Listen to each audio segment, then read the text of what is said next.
Okay, so so here probably is a an example that is familiar for many of you.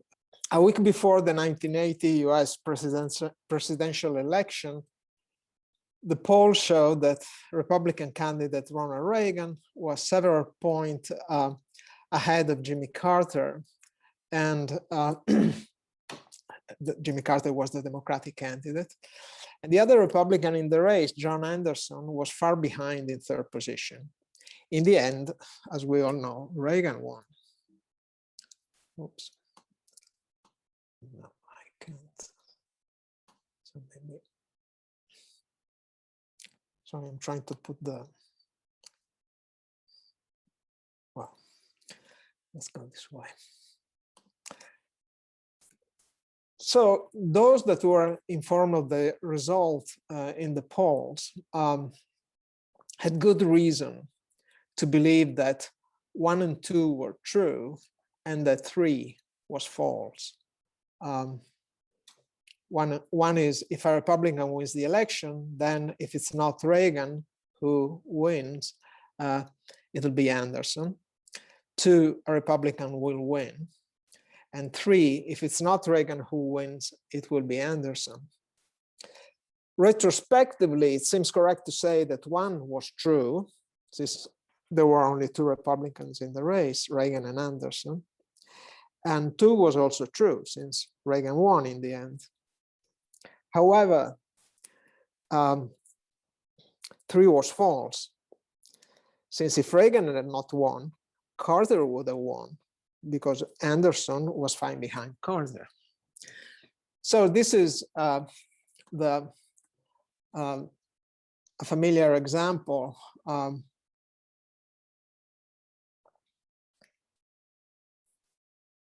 that was given by McGee about modus ponens, and McGee used this example to argue that modus ponens is not unrestrictedly valid, right? And if McGee is right, there is a problem for all major should conditional theory or conditionals. In fact, classical analysis of conditionals as material conditional, strict conditional, or minimal change conditionals. They all support modus ponens. So, if McGee is right, there is a problem for all these analyses. Here, I concentrate on Stalnaker's semantics for conditionals, the minimal change semantic for conditionals that he proposed. According to this semantics, a conditional of the form if I then psi is true in a word W just in case psi is true in f phi W, where you should read this f phi W as saying in the world that minimally differs from W in which phi is true. Okay. Now, to give an example, according to this theory, sentence 4 is true in a word W if kangaroos topple over in the world in which kangaroos have no tail, which differ minimally from W. And one aspect that should be stressed is that this semantics is meant as a unified semantic for conditionals. Namely, according to Stalnaker, both indicative and counterfactual conditionals have this type of abstract semantics.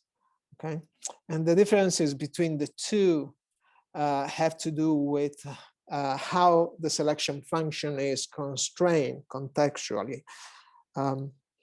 So, in other words, the semantics is supposed to apply both to indicative and to counterfactual conditionals. Now, I started with McGee's counterexample to modus ponens. Well, I should say alleged counterexample to modus ponens, because there are many many scholars that do not think that McGee has provided a genuine counterexample. But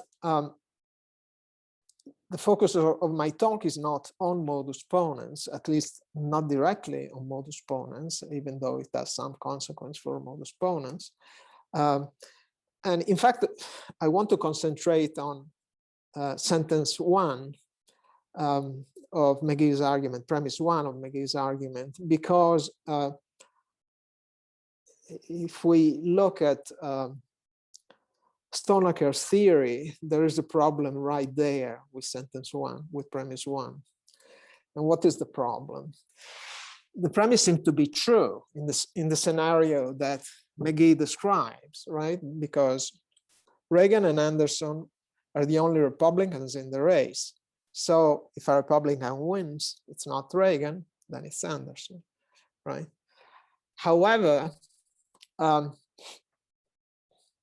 Stalnaker semantics incorrectly predicts that Stalnaker's abstract semantics incorrectly predicts that one is false.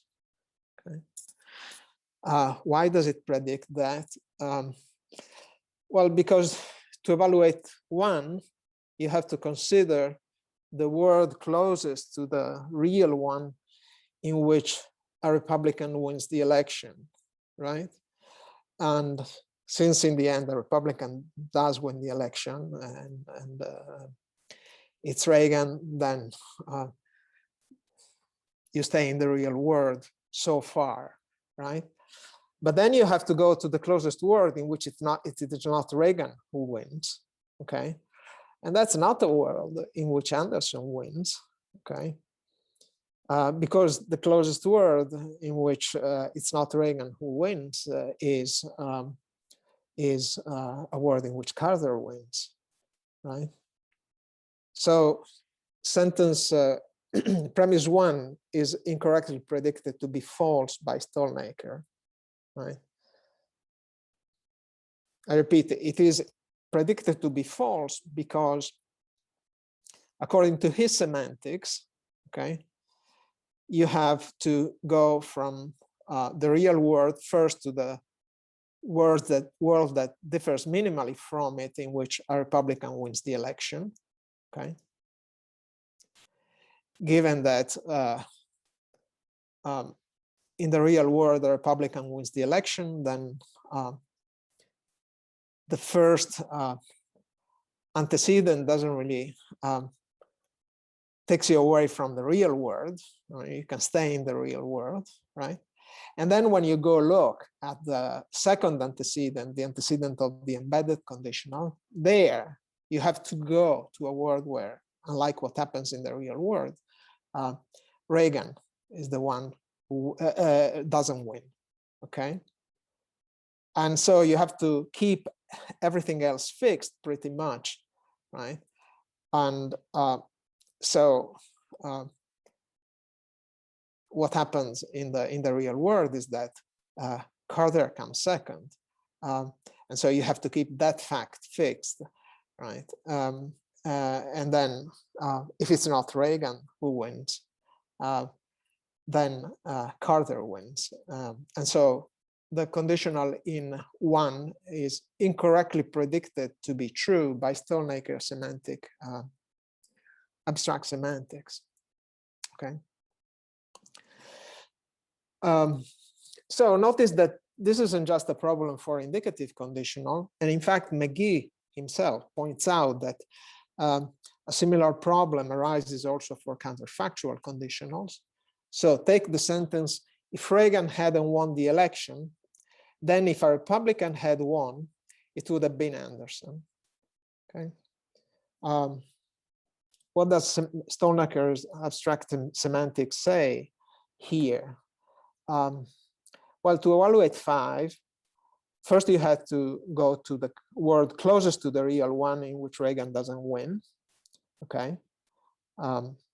So you have to try to keep things pretty much as they are in the real world, except that you go to a world in which Reagan doesn't win, okay?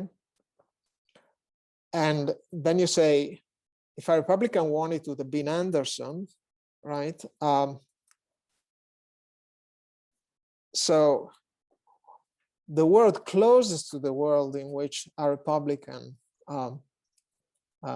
wins, okay, is again a world in which Reagan wins. Because look, if Reagan hadn't won the election, given that Carter was second and Anderson was far behind, very likely Reagan came second and Carter came first, right? And in a world of this kind, if a Republican had won the election, it would have been Reagan again, okay? The world closest to a world of that kind in which a Republican wins the election is a world in which Reagan wins the election. Okay, so there's a problem also with the counterfactual conditional. Now, the source of trouble for Stalnaker is that 5 seems to be equivalent to 6, but his theory doesn't support this equivalence. That is, when we evaluate 5, it seems that what we are doing is going to see whether Anderson wins in those worlds closest to the real world in which Reagan hadn't won the election and a Republican had won. Okay. But the point is that Stalnaker semantics does not support this, because in his semantics, as we have just seen, 5 and 6 are not equivalent. Okay. So there are 2 possible strategies that we could follow here. Okay. And 2 strategies that are outlined by McGee in his paper. And one strategy is change Stalnaker semantics for conditional to validate the equivalence of A and B. And if you do that, you have to give up the unrestricted validity of modus ponens. Okay. So McGee, in his paper, actually gives a semantics for conditional, outlines a semantics for conditional that would make A and B equivalent. Okay. And then that would get the right interpretation for the first premise of McGee argument, that type of semantics. Okay, but at the cost of giving up the validity of modus ponens. The other strategies that McGee considers is leave Stalnaker semantics for conditionals untouched and assume instead that conditional of form A, where the surface form is A, are projected as B at logical form, right? So,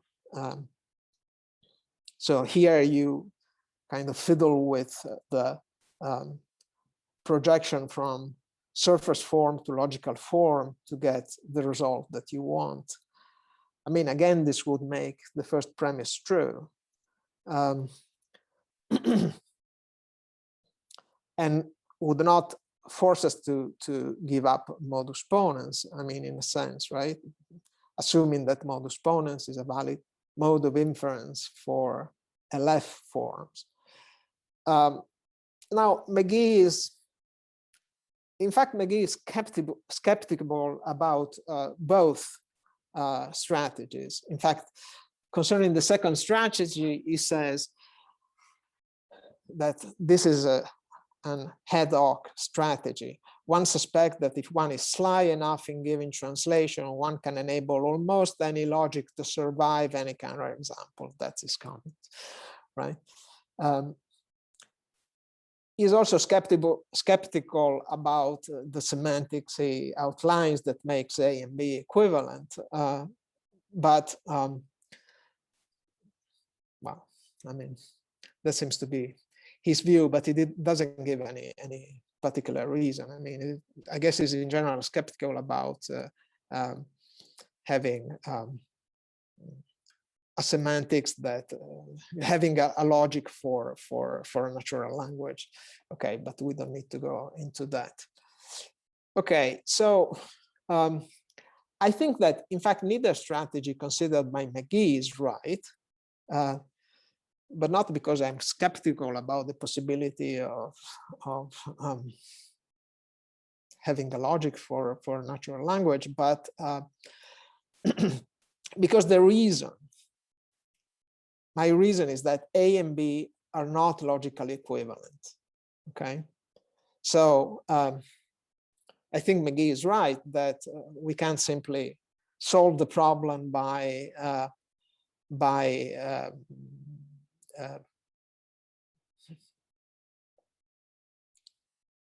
crafting how the translation from surface form to logical form works in such a way to make A and B equivalent. And I think we shouldn't have a semantics that gives us the equivalence of A and B, because they are not logically equivalent. Now, why do I think they are not logically equivalent? So suppose I want to test whether you can add or subtract centimeters. I do it by speculating on the height of Jack Aubrey. So I ask you, which of 7 and 8 are true? 7 is if Jack were 1 meter 80 tall, then if he were 1 centimeter taller, he'd be 181. If Jack were 1 meter 80 tall, then if he were 1 centimeter shorter, he'd be 181. Okay. Clearly one is true and the other one is false. But notice that these are not equivalent to conditionals in which the two antecedents are conjoined, as in 9 and 10. 7 does not mean the same as if Jack were 1 meter tall and he were 1 centimeter taller, then it'd be 181. Okay. So this is an example in which the import-export law fails. Okay, the law that has this equivalence between the conditional which embeds another conditional and a conditional in which the two antecedents are conjoined with the same consequence. Here's another example.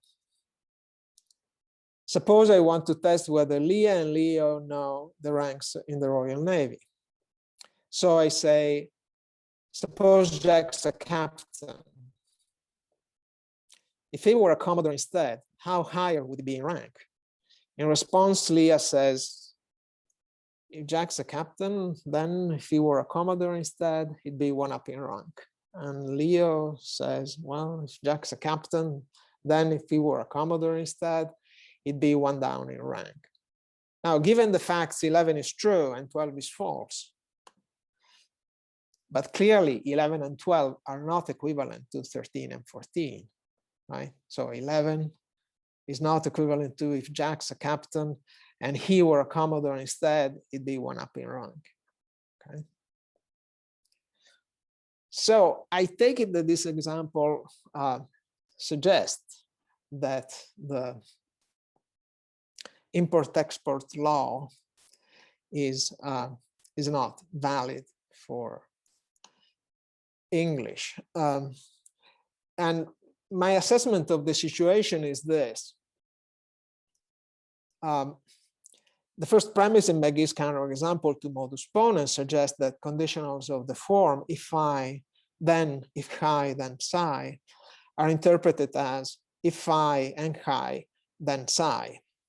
However, the counterexample to the import-export law suggests that this is only a default strategy, which is abandoned when it leads to trouble.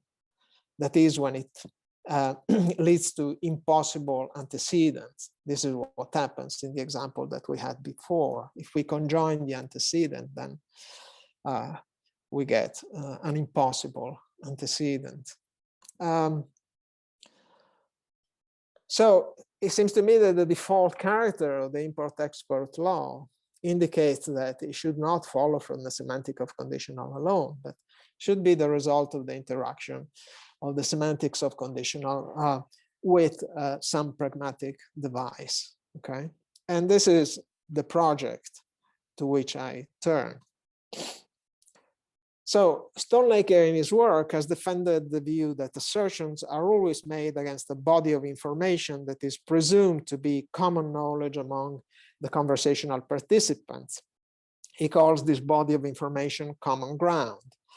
And the common ground may play a role in determining the context of an assertion, and the common ground may also change if the assertion is accepted. So suppose it is common knowledge between Leah and Leah that the Turner Prize is awarded to British visual artists, then if Leo says 15 to Leah, Freud did not win the Turner Prize, Leah infers that Leo is asserting that the painter Lucien Freud did not win the Turner Prize. If Leo claims is accepted, the proposition that Lucien Freud did not win the Turner Prize is added to the common ground. So according to Stalnaker, the common ground may be modeled as a set of possible worlds. That is the context set, and propositions are sets of possible worlds. So the context set is the set of words compatible with the presumed common knowledge of the conversational participants. Now, according to Stalnaker, the words in the context set are the option the speaker will distinguish between, and here will take the speakers to distinguish between when they are engaged in a conversation. In particular, according to Stalnaker, propositions, according to him, propositions are a function from possible words into truth value. And what the context that provides is the domain of possible words out of which propositions are built, the domain of possible words that proposition distinguish between, okay? In fact, he says, context is not just information that mediates between utterance and proposition, it is the material out of which propositions are constructed. Okay, so with this assumption in place, Stalnaker defined what a derived context is. According to him, suppositions which can be performed by uttering a conditional antecedent or by uttering suppose phi in a certain context, suppositions create a derived context, which is a temporary context obtained from the original context, which only holds until the supposition is in force. A derived context obtained from a context C differ minimally from C, namely, only changes required to make the supposition true are allowed. Okay. For example, if I had to utter, suppose kangaroos have no tail against a context C, the derived context created by my supposition is obtained from C by selecting for each world in C the worlds that minimally differ from it, in which kangaroos have no tail. Okay? This is how we get the derived contexts. So sentences in the scope of a supposition now distinguish between possible worlds of the derived context created by the supposition. That's what we would expect if the function of context for Stalnaker is to give us the domain out of which we build propositions. Okay, so my main claim is that an adequate account of the semantics of conditionals well, another quant of the behavioral conditional falls out of the interaction of the semantics of conditionals with the way derived contexts are created by conditional suppositions. And this will explain both the fact that in one we tend to interpret premise one as equivalent to if a Republican wins the election, and if it's not Reagan who wins, it will be Anderson. And the fact that in 5, that we interpret 5 as equivalent to if Reagan hadn't won the election and a Republican had won, then it would have been Anderson. While we do not get this kind of conjunctive interpretation for 11. Okay. Oops. Okay, so I'll assume this is sort of a quasi-formal statement of my proposal. So I'll assume that a dynamic version of Stalnaker semantics by C plus phi, I mean the derived context created by the supposition phi in the context C. And the semantics says that if phi then psi is true with respect to a context C and a word W, if and only if the consequent psi is true in C plus phi, okay? So in the derived context created by the supposition of phi in the context C, at the word W prime, where the word W prime is the word closest to W in which phi is true. Okay. The second assumption that I need is when a conditional supposition phi is made against a context C, there are 2 ways of creating a derived context.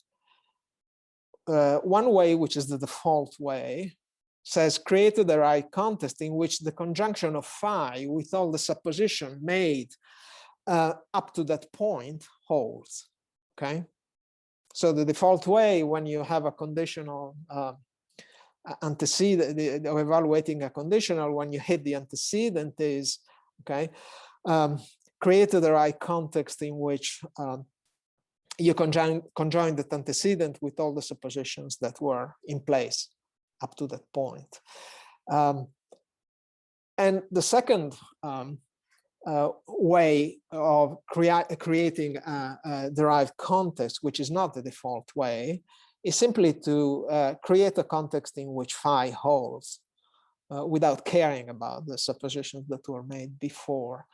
And this is the strategy to create a derived context that you should use when using the default way yields an inconsistent set of suppositions. Okay. The third assumption that I need is that the selection function phi applied to supposition 5 uttered against the context C yields a word in the derived context created by the supposition. Okay. So how does this work? Well, here I have a more formal statement of the proposal in case we need to go back and look at in more detail to the formal system. Okay, but let me try to explain how this semi-formal proposal that I described could account for the truth of 1.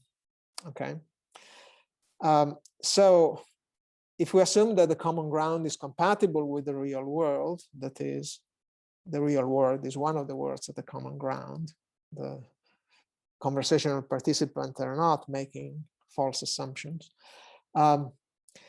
And we assume that it is common ground that the only candidates in the race are Reagan, Carter, and Anderson. And it's an open issue who will win. Okay.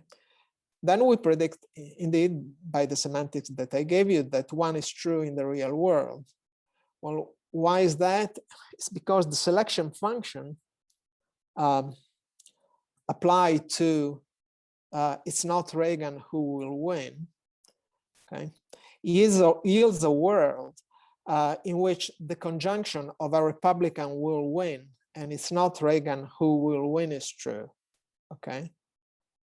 So remember, the default way of creating the derived context is by conjoining the antecedent with all the suppositions that were in force, that were made up to that point, right? So when you hit the antecedent, it's not Reagan who wins, okay? Then you have another supposition that you have made before, namely a Republican wins, okay? So according to the default way of creating a derived context, you have to go look for the closest world in which it's not Reagan who wins, conjoined with the supposition that you made before, a Republican wins, is true. Okay, the conjunction of these two suppositions is true. You have to use the default way in this case because the two suppositions are not incompatible, and so you go with the default way, and you reach the world closest to the real world in which a Republican wins, and it's not Reagan. And then, of course, it's Anderson, given that only Reagan and Anderson were, given that Reagan and Anderson were the only Republicans in the race, okay? And so in this way, the semantics predicts that that one is true. And a similar story accounts for the intuition that 5, after the election, the counterfactual in 5 is true, right? Because how to evaluate the sentence according to the semantics? Okay, you go look for the, when you hit the second antecedent, a Republican had won, right? You have to go look for the word closest to the real world in which this antecedent conjoined with the other suppositions that were in place up to that point is true, okay? So you have to go to the closest word in which the conjunction Reagan doesn't win and a Republican wins, or Reagan won and Reagan didn't win and a Republican won is true. And again, this is a world in which Anderson wins, okay, because Reagan and Anderson were the only Republicans in the race, okay? So this is how we get the truth of the of McGee's counterfactuals. And now consider if Jack's a captain, then if he were a commodore instead, he'd be one up in rank.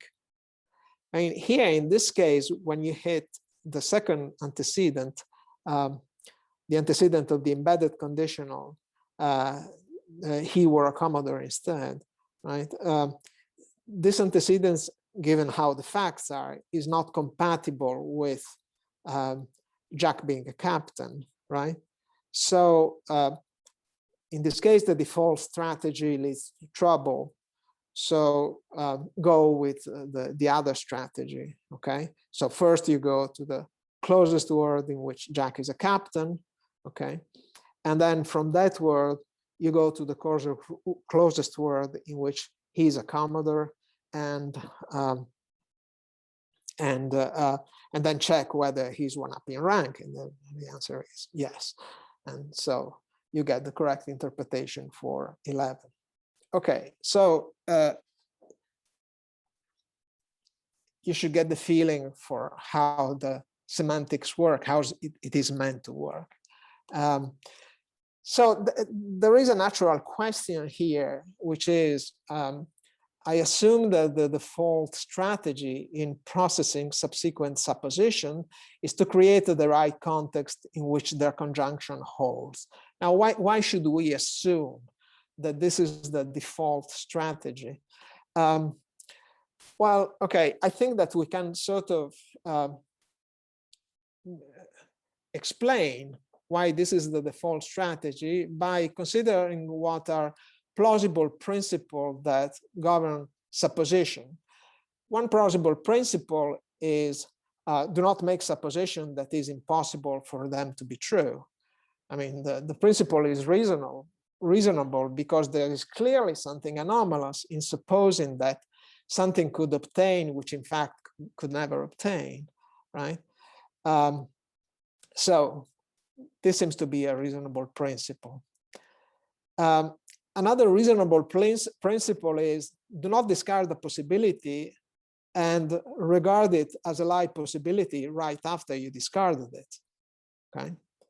I mean, again, this seems to be plausible because if one opens up a possibility immediately after discarding it, then what was the point of discarding the possibility in the first place, right? And then there's a third principle, which seems to me to be reasonable, okay, which is that if the principle I gave you so far clash, okay, then you should decide to violate principle P2 about discarding presupposition rather than principle P1, which prohibits impossible suppositions, okay? Sorry, discarding presupposition here is wrong, discarding suppositions. Okay, so I made a mistake throughout.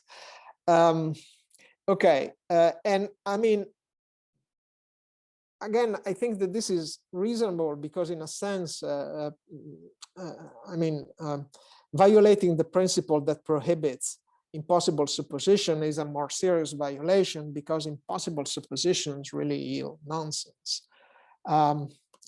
Okay, so now go back to one. If a Republican wins the election, then if it's not Reagan who wins, it will be Anderson.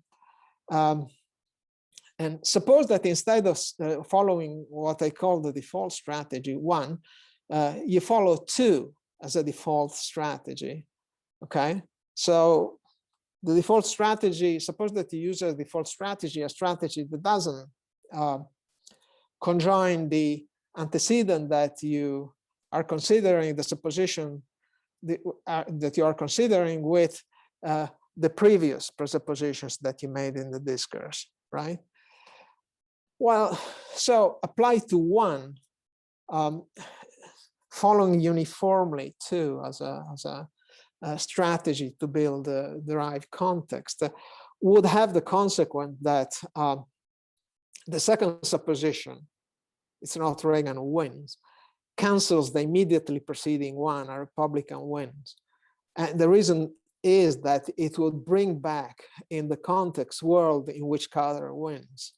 The first supposition sort of kicks out of the context the world in which a Republican doesn't win, right? So you only have worlds in which a Republican wins. But then if you use, if you don't use strategy one, but strategy two, well, then the result that you get is that you bring back worlds in which Carter wins. So actually you void the first suppositions that you are made. And so you are violating,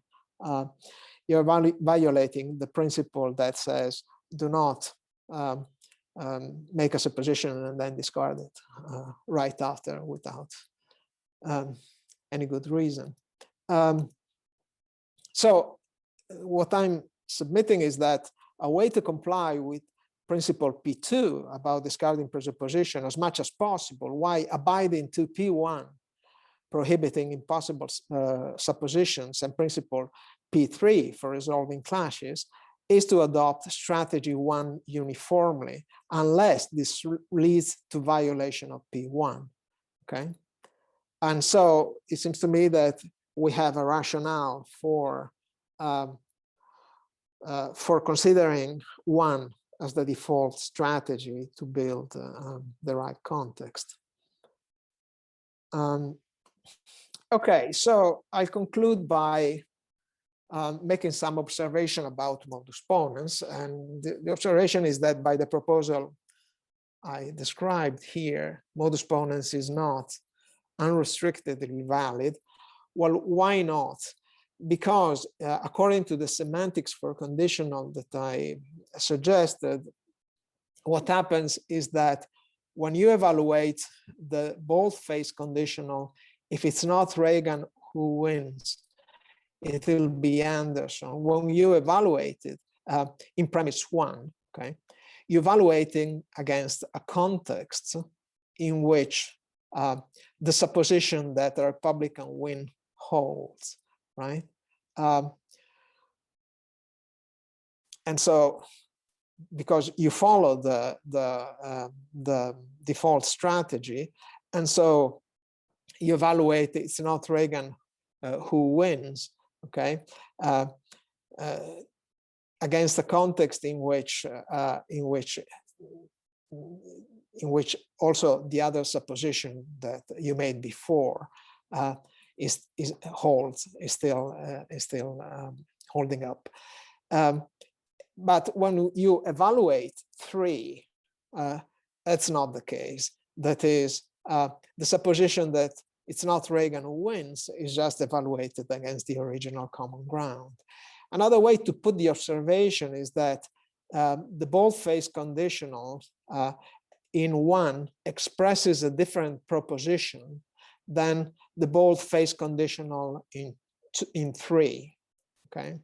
And that is why 1 and 2 can be true and 3 can be false, okay? This is how we generate a violation of modus ponens.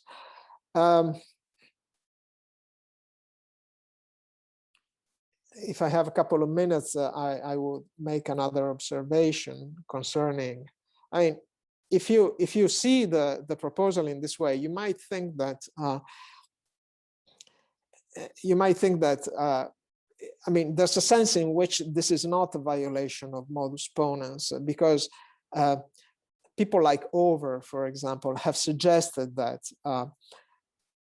modus ponens, we should think of modus ponens as something that applies to propositions, okay, not to sentences, okay, in a context, but to the proposition they express, right? So, of course, if Over is right, and we should think of modus ponens that way, we don't have a violation of modus ponens here, because the propositional structure here is not one that would fit modus ponens, okay? However, notice that, I mean, in a sense, this proposal is sort of, I think it's conceding McGee's point about modus ponens, right? That is, okay, go back to Aristotle. What was the interest, I mean, for Aristotle in valid forms? The idea was that you had a linguistic form from which you could sort of conclude that a certain argument was valid just because of the form the argument has, right? And so in the characterization of logical consequence that we find in Tarski, for example, okay, for Tarski, the sort of formal character of the notion of logical consequence is very important. Is one of the characteristics of logical consequence. That is, the argument should be, the truth should be preserved from the premises to the conclusion in virtue of the form of the argument. So, I mean, saying, okay, the apply to modus ponens to the proposition may be a way to get out of the conclusion that modus ponens is invalid. However, I think it's clear that what McGee intends when he claims that his is a counterexample to modus ponens, is an understanding of the notional logical consequence in the way Aristotle and Tarski seem to understand it. So, I mean, for this reason, I think it amounts to conceding this type of way out that Dover proposed. It amounts to conceding McGee's point. Okay, I'm done.